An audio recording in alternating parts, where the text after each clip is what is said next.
नमस्कार, knocking-news.com में आपका स्वागत है। मैं हूं गिरिजेश वशिष्ठ। मेटावर्स ऐसा एक पूरा हंगामा हो रखा था कि अब जुकरबर्ग तो बहुत कुछ करने वाला है, पूरी दुनिया को पलट देगा।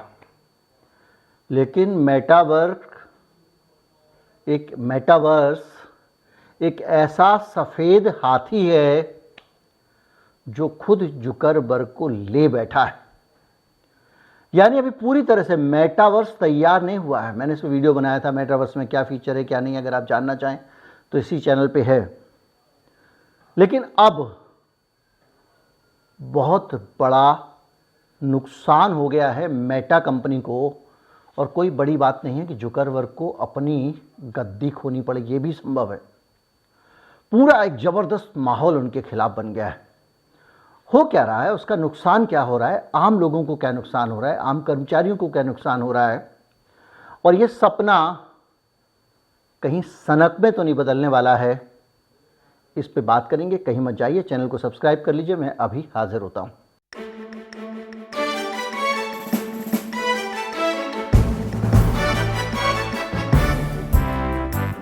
हमारी पत्रकारिता को सपोर्ट करना चाहते हैं, कोई सहयोग राशि देना चाहते हैं तो हमारा UPI ID डिस्क्रिप्शन में है, उसके ज़रिए आप भुगतान कर सकते हैं। स्क्रीन पर एक QR कोड भी है, उसे भी आप स्कैन कर सकते हैं। मेटावर्स जब आया था तो बड़े बड़े सपने इसने दिखाए थे, और ये कहा गया था कि जो आपके परिजन दुनिया से जा चुके हैं उनसे भी आप मेटावर्स में जाकर बात कर सकेंगे। एक ऐसा यूनिवर्स होगा, एक ऐसी दुनिया होगी जो इस दुनिया की कॉपी होगी। आर्टिफिशियल इंटेलिजेंस सिस्टम से वो मेरे आपके सबके अवतार बनाएगा, और वो अवतार उसी तरह से व्यवहार करेंगे, उसी तरह से जवाब देंगे, और उनकी सारी की सारी जो कार्यशैली है, चलने की शैली है, वो सारी की सारी मेटावर्स में सजीव रहेगी। आदमी दुनिया से चला जाएगा, वो याद रहेंगे। डॉक्टर के अग्रवाल दुनिया में नहीं है, लेकिन मैं कई बार उनके वीडियो निकाल के सुन लेता हूँ। तो इसी तरह से आप अपने परिजनों से बातचीत कर पाएंगे। और भी बहुत सारी बातें हैं कि ये बहुत सारा सामान खरीद सकेंगे, उसमें तरह तरह से शॉपिंग हो सकेगी, और ये भी कहा जा रहा था कि दुनिया भर की प्राइवेसी संकट में आने वाली है। मेटावर्स में एक लड़की से रेप की बात भी आई थी, और बहुत सारी चीज़ें हैं। ये एक बड़ा सपना था जुकरबर्ग का, जिसके कारण दुनिया की सारी IT कंपनियों के कान खड़े हो गए थे, और माना जा रहा था कि ये सोशल मीडिया का नेक्स्ट लेवल है। आखिर उस नेक्स्ट लेवल का क्या हुआ, वो किस मुहाने पे पहुंचा, और उसको क्या असर हुआ, ये जानना है तो आप इससे अंदाज़ा लगा लीजिए कि 42,000 लोगों को 2020 से 2022 के बीच में जुकरबर्ग नौकरी पे रख चुका था, सिर्फ इस प्रोजेक्ट के लिए। 42,000 छोटी संख्या नहीं होती।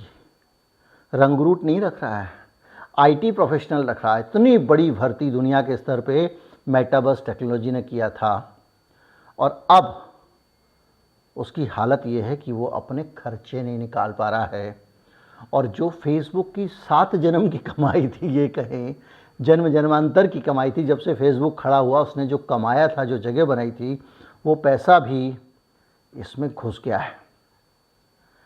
रियलिटी लैब्स के माध्यम से मेटावर्स का जो खर्च बढ़ा है, उस पर जो इन्वेस्टर हैं इस कंपनी के, वो भयंकर नाराज हैं।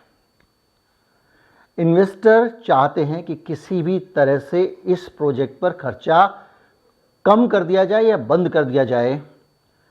पिछले 3 महीनों में निवेशकों का इस प्रोजेक्ट पे $3.7 अरब खर्चा हो चुका है। $3.70 अरब। और ये जो प्रोजेक्ट है उसमें 2021 से लेके अब तक, ये मैं $3.7 अरब का खर्चा बता रहा हूँ, ये 3 महीने का है। और जब से प्रोजेक्ट शुरू हुआ है तब से अगर आप गिरें तो $15 अरब मेटावर्स पे जुकरबर्ग खर्च कर चुके हैं। चूंकि जुकरबर्ग का सिक्का चल रहा है तो लोग कह रहे हैं जितने पैसे लेना है लो भाई, आप तो सुपर हिट आदमी हो, आप जो बनाओगे बहुत बढ़िया बनाओगे।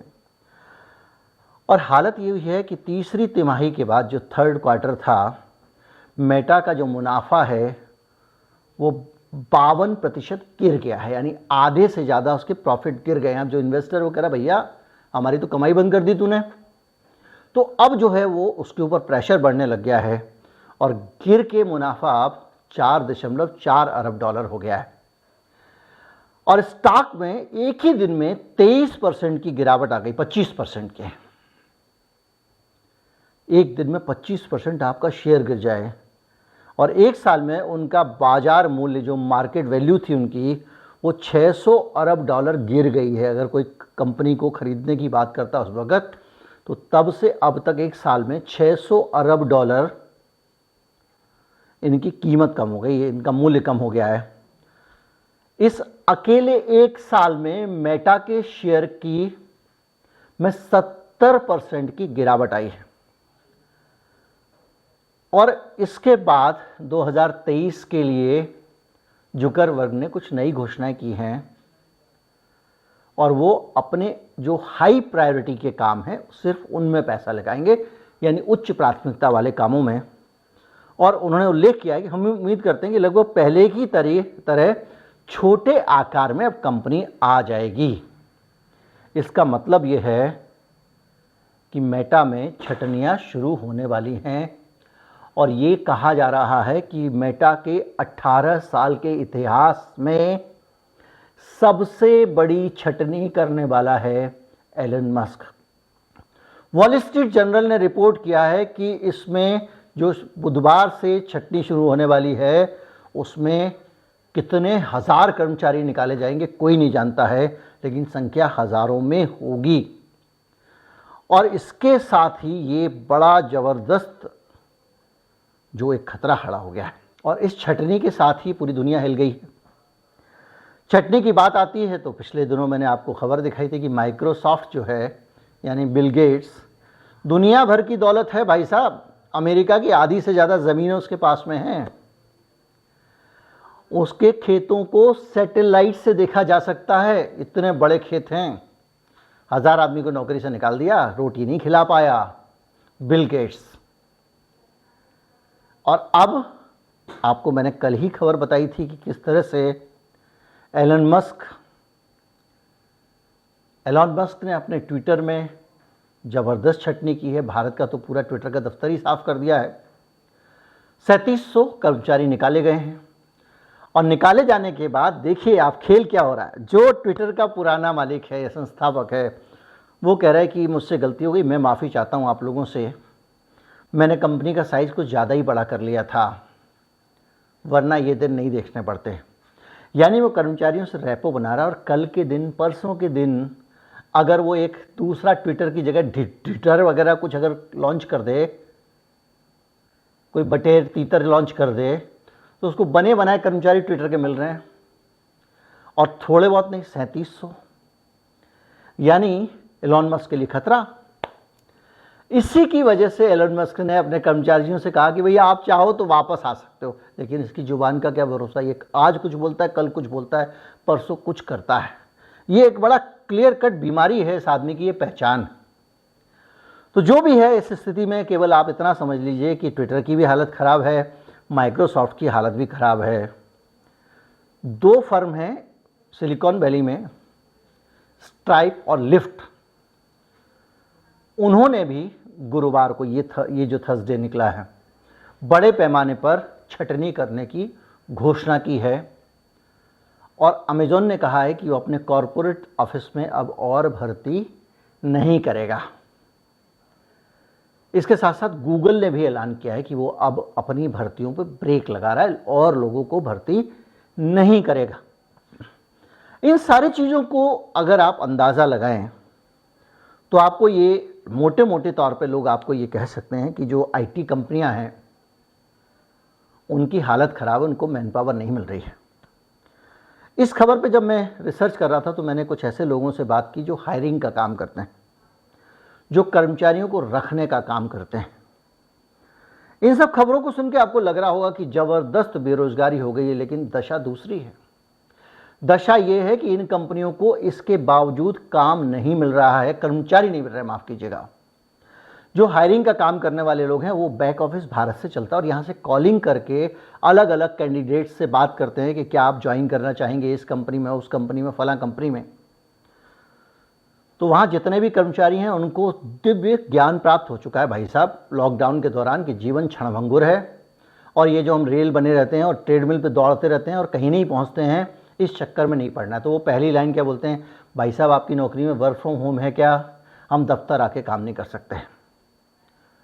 दूसरी चीज़, 1 महीना 2 महीना रुक जाइए, मेरी कंपनी सालाना इंक्रीमेंट क्या देती है ये देखता हूँ, अगर सही देगी तो रुकूंगा, नहीं तो छोड़ दूंगा, उसके बाद आपके आ जाऊंगा। काम नहीं रुक रहे हैं, कंपनियों को झटका लग रहा है। तो कैसा कंपनियों को झटका लग रहा है, वो ऐसे लग रहा है कि जो बड़ी बड़ी टेक कंपनियां तो लड़खड़ा रही हैं, लेकिन वहीं से जो टेकी निकल रहे हैं, जो कर्मचारी निकल रहे हैं, वो छोटी छोटी कंपनियां बना रहे हैं और उन कंपनी के ज़रिए वो कारोबार को बढ़ा रहे हैं और वो अपने साथ अपने कलीग्स को ले जा रहे हैं ज़्यादा पैसे पर, ज़्यादा इज्जत के साथ, बेहतर आज़ादी की नौकरी देते हुए। भारत में भी हालत ख़राब है। भारत की जितनी बड़ी बड़ी आईटी कंपनियां हैं उन्होंने ठेके ले लिए अमेरिका की महंगाई और वहाँ की समस्या को देखते हुए। यहाँ प्रोफेशनल्स नहीं मिल रहे, यहाँ के प्रोफेशनल्स सीधे अमेरिका से काम ले रहे हैं अपनी छोटी छोटी कंपनियां बना के। ये बड़ी अच्छी खबर है कि क्योंकि पूंजीपति का जो शोषण था उससे हटकर छोटे छोटे आम लोग, मिडिल क्लास लोग, कोई 1 करोड़ की कंपनी, कोई 1.5 करोड़ की कंपनी, कोई 5 करोड़ की कंपनी बना रहा है और काम कर रहे हैं, तरक्की कर रहे हैं। यानी धन का जो केंद्रीकरण लगातार पूंजीवाद में होता जा रहा था, कुछ बड़े धन्ना सेठों के पास पैसा जा रहा था, उसका विकेंद्रीकरण हो रहा है। जाहिर बात है कि जब ऐसे पैसा विकेंद्रीकरण होता है तो आम आदमी तक भी पहुंचता है। जो भी है, ये एक खबर है, एक स्थिति है और ये स्थिति ये बताती है कि आने वाला समय बहुत कुछ बदलने वाला है, एकदम दिशा बदलने वाली है, नौकरियों का हिसाब बदलने वाला है, किताब बदलने वाला है और टेक कंपनियों की दुनिया बदलने वाली है। पता नहीं कितने जुकरबर्ग लड़खड़ाते दिखेंगे, ट्विटर बिक गया है, क्या पता कल फेसबुक भी बिक जाए, उसको भी कोई खोपड़ी घूमा हुआ आदमी खरीद ले, घूमे घूमे प्रयोग कर दे, कोई नहीं जानता। उम्मीद करता हूँ वीडियो में जानकारी आपको मिली हो, कि जानकारी मिली हो तो ज़्यादा से ज़्यादा लोगों तक पहुँचाएं। चैनल को सब्सक्राइब कर लें। नमस्कार, जय हिंद।